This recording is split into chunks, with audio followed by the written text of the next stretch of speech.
ইরানের সর্বোচ্চ নেতা আয়াতুল্লাহ আলী খামেনি যুক্তরাষ্ট্র ও ইসরায়েলের যৌথ সামরিক অভিযানে নিহত হয়েছেন। আজ ইরানের রাষ্ট্রীয় সংবাদ মাধ্যম IRIB এবং আধা সরকারি সংবাদ সংস্থা তাসনিম ও ফার্স নিউজ এই মৃত্যুর সংবাদটি নিশ্চিত করেছেন। আজ সকালে IRIBর বিশেষ বুলেটিনে জানানো হয়, ইরানের সর্বোচ্চ নেতা শাহাদাত বরণ করেছেন।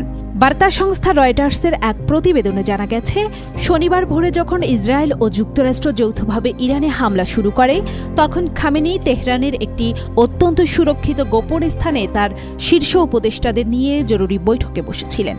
মার্কিন প্রেসিডেন্ট ডোনাল্ড ট্রাম্প শনিবারই প্রথম খামেনির মৃত্যুর দাবিটি সামনে আনেন। পরবর্তীতে গোয়েন্দা তথ্যের ভিত্তিতে মার্কিন ও ইসরায়েলি কর্মকর্তারা জানান, ওই হামলায় কেবল খামেনি নন, তার প্রধান সহযোগীরাও নিহত হয়েছেন। সংবাদ মাধ্যম আল জাজিরা আয়াতুল্লাহ খামেনির বাসভবন ও সংলগ্ন এলাকার কিছু স্যাটেলাইট ছবি প্রকাশ করেছে।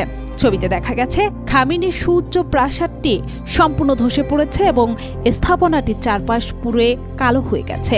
ধ্বংসস্তূপের চিত্র দেখে প্রতিরক্ষা বিশ্লেষকরা ধারণা করছেন, অত্যন্ত শক্তিশালী বাংকার বাস্টার ক্ষেপণাস্ত্র ব্যবহার করে এই হামলা চালানো হয়েছে, যা মাটির গভীরে থাকা সুরক্ষিত কক্ষও ধ্বংস করতে সক্ষম।